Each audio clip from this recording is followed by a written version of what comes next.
ఇక గురువు గారిని అడిగి కన్యా రాశి గురించి కూడా తెలుసుకుందాం. 6వ రాశి కన్యా రాశి వారికి ఏ విధంగా ఉంది ఏంటి అనే అంశాల మీద. నమస్కారం గురుగారు. జై శ్రీమన్నారాయణ. గురుగారు, మరి 6వ రాశి కన్యా రాశి. ఈ కన్యా రాశి వారికి ఈ సంవత్సరం 2025 ఆఖరి మాసం డిసెంబర్ మంత్ ఏ విధంగా ఉంది? ఈ మాసంలో వాళ్ళకి ఎటువంటి నష్టాలు కానీ లేకపోతే ఎటువంటి అదృష్టం కలిసి వచ్చే అవకాశం ఉందంటారు? ఖచ్చితంగా మనం ఒకటి గుర్తుపెట్టుకోవాలి. అందరికీ కూడా హ్యాపీ న్యూ ఇయర్ అడ్వాన్స్గా. ద్వాదశ రాశుల వారు అందరికీ మీకు కూడా హ్యాపీ న్యూ ఇయర్, అడ్వాన్స్గా హ్యాపీ న్యూ ఇయర్. ఎందుకు అంటే అప్పుడు మనం ఎవరికి వాళ్ళు బిజీ అయిపోతాం కాబట్టి ముందుగానే అందరికీ శుభాకాంక్షలు చెప్పడం అనేది మన ధర్మం కాబట్టి అందరికీ కూడా హ్యాపీ న్యూ ఇయర్. అందులో కన్యారాశి వారికి కూడా హ్యాపీ న్యూ ఇయర్. అయితే మనకి ఇప్పుడు కన్యారాశి గురించి మనం మాట్లాడుకున్నట్టయితే కనుక ఈ కన్యారాశి వారికి ప్రతి సంవత్సరంలానే డిసెంబర్ మాసం కలిసి రాదు. కన్యారాశి వారికి నవంబర్ కలిసి వచ్చినంత డిసెంబర్ కలిసి రాదు. ప్రతి రాశి వారికి 3 మాసాలు కలిసి వస్తుంది.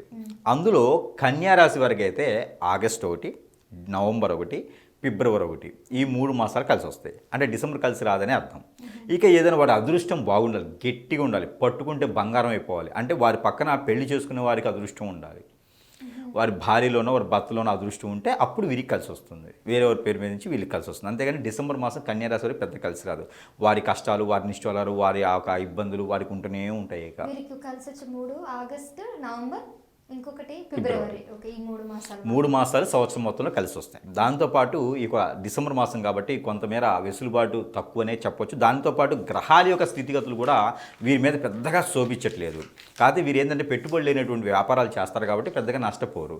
ఎందుకంటే వీరికి నరదిష్టి నరకోశ ఎక్కువగానే ఉంటుంది. గ్రహాల యొక్క స్థితిగతులు కూడా వీరి మీద ఎక్కువగానే కనిపిస్తూ ఉంటాయి. వీరితో ఎప్పుడు శత్రువులు ఉంటూనే ఉంటారు. కనిపించినటువంటి శత్రువులు కన్యారాశి వారికి ఎక్కువగానే ఉంటారు. కానీ వీరు ఏంటంటే ఎవరి గురించి పడుచుకోకుండా, వీరి హుందాతనంతో వీరు తగ్గకుండా, ఎక్కడ కూడా వీరేమీ తగ్గకుండా వీరి ప్రయత్నం వీరు చేస్తూ ఉంటారు. అలానే పెళ్ళి అయిన వారికి పిల్లలు పుట్టాలంటే కూడా ఈ ఒక డిసెంబర్ మాసం అదొక్కటే కలిసి వస్తుంది. వీరికి ప్రయత్నం చేస్తే పిల్లలు పుడతారు. పెళ్ళి అయి ఉండాలి. పెళ్ళి అయి ఉన్న వారికి అయితే ప్రయత్నం చేసుకోవచ్చు, పిల్లలు పుడతారు. ఎప్పుడూ పుట్టనటువంటి వారికి 4-5 సంవత్సరాల క్రితం పెళ్ళి అయ్యి వాళ్ళకి పిల్లలు కూడా లేనటువంటి వారైతే ఈ డిసెంబర్ మాసాలు ప్రయత్నం చేస్తే ఖచ్చితంగా కలుగుతారు. దాంతోపాటు పితృదోషాలు కూడా వీరికి ఎక్కువగానే కనిపిస్తాయి. దాంతోపాటు ఆదాయ వనరులు కూడా వీరికి గండి పడుతుందని చెప్పొచ్చు. వచ్చినటువంటి ఆదాయాలన్నీ పోగొట్టుకునేటువంటి సమయాలు ఇది డిసెంబర్ మాసాలు కనిపిస్తూ ఉంటాయి. కాబట్టి మరొకటి, వీరు ఎవరిని నమ్మకూడదు. ఎవరో వస్తారు, అన్నానో అక్కానో మాట్లాడతారు, నమ్మించి మోసం చేస్తారు. కాబట్టి అలాంటి ప్రయత్నాలు చేయకూడదు. మరొకటి ఏంటంటే ఇప్పటివరకు మనం మాట్లాడుకున్నటువంటి మాసాలు కావచ్చు, ఇప్పటివరకు మనం మాట్లాడుకున్న రాసులు కావచ్చు, ఏవైతే ఉన్నాయో వీరందరికీ కూడా గమనిక ఏంటంటే కనుక ఒక కన్యారాశి వారికే కాదు అందరికీ కూడా గమనిక ఏంటంటే మన జాతకం అనేది ఒకటి ఉంటుంది. ఈ జాతకానికి తగ్గట్టు కాకుండా వేరేలా జరుగుతుంది అంటే ఖచ్చితంగా కన్యారాశి వారికి కదా అందరూ గుర్తుపెట్టుకోవాల్సిన విషయం ఏంటంటే మనకి ఏదో జరుగుతుందని అర్థం. మన చుట్టుపక్కల ఉండేటువంటి మన శ్రేయోభిలాషులు, చుట్టాలు, బంధువులు, 100 వర్గాలు ఎన్ని రకాలు మనతో పాటు ఉంటారు. శ్రేయోభిలాషులు అని, కొలీగ్స్ అని ఉంటారు. వీరంతా కూడా మన మీద తెలియకుండా మన ఎదుగుదల తట్టుకోలేకుండా ఉండేటువంటి తత్వం ఉంటుంది. వీరు ఏంటంటే ఎక్కడి దగ్గరికి వెళ్ళేసి ఏదో చేయించేటువంటి ప్రయత్నం ఉంటుంది. హిప్నటిజం, బ్లాక్ మ్యాజిక్, వశీకరణం, బాగలముఖి, భానుమతి, యక్షిణి, స్పిరిట్, ఇలా ఏదో ఒక రకమైనటువంటి విద్య. ఏంటి ఇవన్నీ అంటారేమో, ఇవన్నీ మనం ఎదగడానికి కాదు, ఇవన్నీ మనం కూరబట్టడానికి, ఇవన్నీ మనకు గండాలుగా, ఇవన్నీ మనకి అష్టదిబ్బందనగా ఉండేసి మన ఎదుగుదలని కించపరిచి మన ఎదుగుదలని పడగొట్టేలా విధంగా ఉంటాయి అన్నమాట. ఇవన్నీ మనతో పాటే ఉండి చేపిస్తూ ఉంటారు. కాబట్టి ఎవరిని నమ్మకూడని పరిస్థితి ఉంది. ప్రతి 3 మాసాలకు ఒకసారి గురువుగారిని కలవాలి, మంచి గురువుని కలవండి. గురువులను నమ్మడానికి కూడా లేకుండా పోతుంది ఈ రోజుల్లోనూ. కాబట్టి మంచి గురువుని ఎంచుకోండి. కొంతమంది చేసేవాళ్ళు ఉంటారు, కొంతమంది తీసేవాళ్ళు ఉంటారు. ఇప్పుడు నాలాంటి వాళ్ళు అయితే తీస్తారు. అలానే మంచి గురువుని ఎంచుకొని ఆ విధంగా వారి గురువు దగ్గరికి వెళ్తే కనుక మన జాతక సంబంధించిన జాతకాల్లో ఉండవు ఇవన్నీ. మనకి ఏ చెడు జరిగితే జాతకంలో ఉండదు. జాతకంలో అదృష్టం మాత్రమే ఉంటుంది కానీ దురదృష్టం ఉండదు.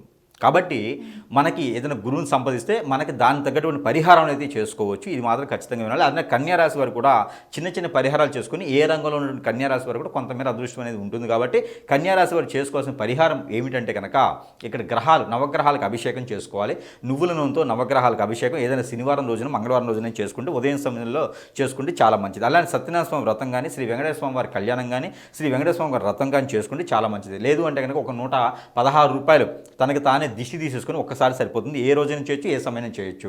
116 రూపాయలు దిష్టి తీసుకొని వాటితో పాటు ఏదైనా స్వీట్లో లేకపోతే చాక్లెట్స్ కొనేసి అడుక్కునే వారికి మాత్రమే ఇవ్వాలి. అది కూడా పెద్దవారికి ఇవ్వాలి, చిన్నపిల్లలకి ఇవ్వకూడదు. ఈ రకమైన ప్రయత్నం చేయాలి. లేదు అంటే 56 రూపాయలు తీసుకెళ్ళి ఎక్కడైనా చెరువులోనో, సముద్రంలోనో, వాగులోనో వారి దగ్గర ఎక్కడైనా కాలువలు ఉంటే అక్కడ పడివేసేయాలి. దాంతో అంతటితో వెళ్ళిపోతుంది. ఇక సజ్జలు, ప్రతిరోజు కూడా సజ్జలు తీసుకొని ఒక గుప్పెడు సజ్జలు తీసుకొని కోళ్ళకి, మేకలకి, లేకపోతే కనుక పావురాలకి వేయాలి. దీంతో ఆర్థిక సంబంధాలు బలపడతాయి. నవగ్రహ దోషాలు బాగుంటాయి, అంటే సానుకూలంగా ఏర్పడతాయి గ్రహాలన్నీ కూడా. దాంతోపాటు శత్రుభయం కూడా కొంతమేర తగ్గుతుంది. ఈ రకమైన పరిహారం చేసుకొని కన్యారాశి వారు కూడా అదృష్టవంతులు వచ్చి డిసెంబర్ మాసం 2020 సంవత్సరంలో. ధన్యవాదాలు గురువు గారు.